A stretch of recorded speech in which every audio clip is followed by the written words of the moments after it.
Hey there, this is Mike, and you're listening to Feeling Twisty. I'm really glad you're here. A friend of mine asked me recently, Mike, what do you do when you feel really stressed out and overwhelmed, when it feels like faith is lost? Well, those are wonderful questions. Have you ever felt like that? I have, plenty of times. One thing happens that I immediately judge as bad, and I react to it. Then something else happens that I judge as bad, and I react to that. Then it seems like I'm lost in a whirlwind of despair.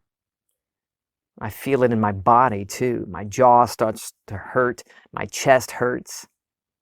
My despair shows up in all kinds of ways, in my body and in my surroundings. The storm would continue to rage around me as I got lost in thinking about the bad things that happened. And then about how badly I reacted to it, and I would begin to feel lost and small and separate. There's a wonderful story in the Bible. Jesus is asleep on a boat with his disciples, and a storm comes up. Now, the disciples are portrayed as actual people, but Neville Goddard says that they represent qualities of the mind. Well, either way, these characters are freaking out as the storm rages. It isn't until Jesus awakes that the storm is calmed and there's peace.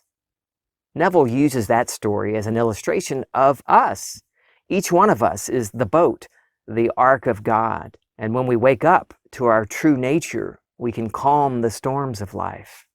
Now, the storms that are raging around us are not caused by something or someone outside of us. Let me just read some of Neville's own words. This is from his 1968 lecture, Freedom. In the 8th chapter of Matthew, one of the miracles of Scripture is recorded as an acted parable. It is said that when he entered the boat, he fell asleep, and a great storm arose.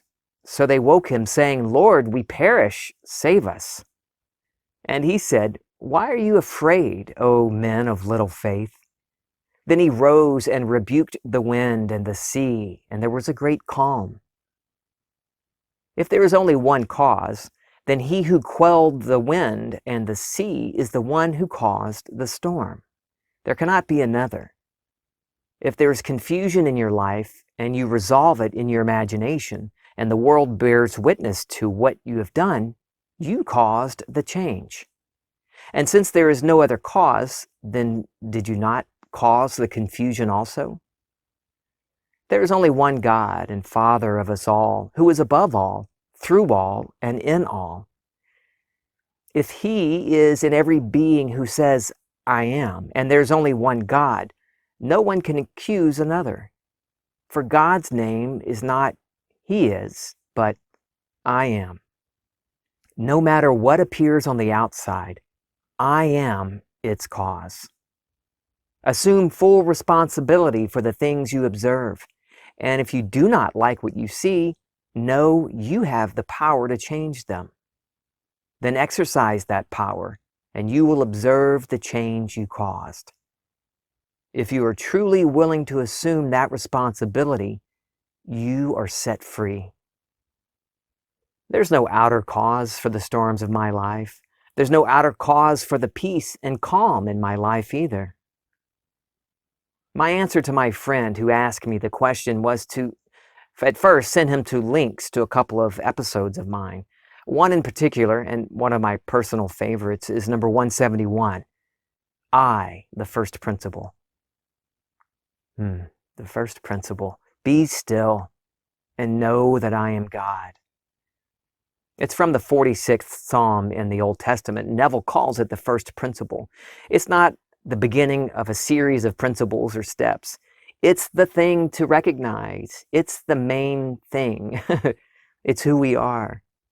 Be still and experience my own awareness of being, my I amness as God. Be still.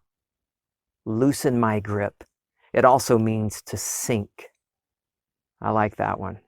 Sink down into pure awareness and experience my own awareness of being as what we've been taught to call God. God isn't its name. It isn't Jehovah, Yahweh, Jesus, Krishna, Brahman. It can't really be named. It's the awareness back of all things, containing all things. Neville also calls it imagination. It's who we are. It's who you are. The Old Testament has this awareness telling Moses that its name is I am, the self-existent one. If you need a name for it, use that, I am. Or even just I. Go through the Bible and replace Lord and God with I am. And it peels back layers and layers of man-made theology. It makes the Bible such a beautiful collection of writings. You wrote that, by the way. There's only one I am. And those people that wrote the scriptures are you. It's the same Father, the same I amness in all of us. When Jesus, which means I am, saves, says, I am the way, I am the truth, I am the life, and I am the door, that's awakened imagination talking. Look at those I am scriptures in the New Testament for yourself and say them out loud. Read them out loud as if you're the one saying them. Go through all the, if you have a red letter edition, some translations or versions of the Bible put Jesus' words in red letters. Go back and read all of them as if it's you talking, because it is. That's blasphemy, Mike. I am.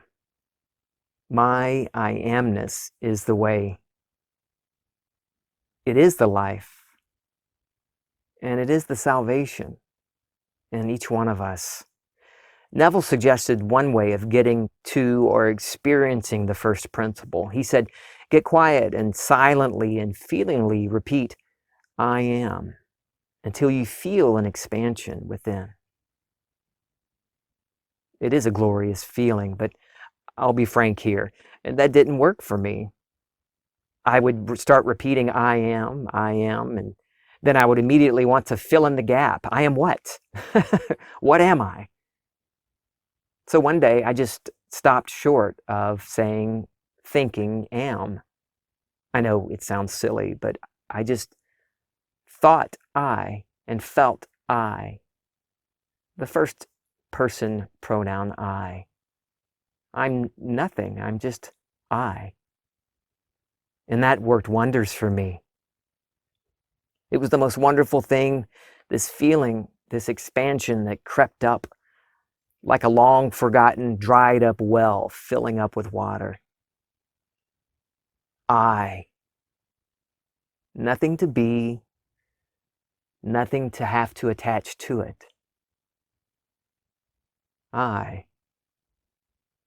That I is the one who's been moving through many, many states of consciousness on many turns of the wheel of recurrence. We don't have this one little life to live and then it's all over. There's no fun in that. This I that I am is not my present circumstances. Circumstances are evidence of or a manifestation of my state of consciousness. After I found this I, the first principle, I really began exploring, going through my life, what I call my life, my childhood, teenage years. You want to try it with me? Think back to a wonderful time in your childhood, maybe Christmas morning, and close your eyes and put yourself back there in that memory. What do you see? What do you smell? Is there food cooking in the kitchen? Maybe you smell the scent from the Christmas tree or the candles burning. Can you feel the gift in your hands as you rip open the wrapping paper? I did this as I explored. I went right back to 1974, Christmas morning on Center Street. kneeling on the floor in our living room as my siblings and I opened our gifts. My gift, this one particular gift, was a G.I. Joe Adventure Team vehicle. Do you remember that one? 6 wheels, it could go anywhere. I was so excited and then immediately devastated when I realized there was no G.I. Joe figure in the box with the vehicle. And I started crying. Oh, I was wailing. The most horrible thing had happened. What an injustice. I remember looking up at my dad through my tears. There's no G.I. Joe. As I went back to that moment in my imagination, I revised it. I was nearly 50 years old, and that memory, the way I reacted to my parents, still bothered me. I didn't like that I was so ungrateful to my parents, my very generous parents. And so while I was there in that moment, I rewrote it. I knelt there on the floor in my light blue pajamas and excitedly thanked my parents for the wonderful gift. Did I alter the past? Well, what is the past other than that part of our imagination that we categorize as our past and we choose to continue to hold on to? I completely changed my experience of it and my feelings about that day. Okay, let's go somewhere else. Maybe high school graduation. Put yourself on the platform as they call your name to get your diploma. Hear your loved ones cheer for you. Maybe all the details aren't there, but can you remember the exhilaration you felt about this newfound freedom of being out of high school? Life's going to change now. I'm free. Play with that memory. Feel the excitement and the freedom. Your whole life's ahead of you.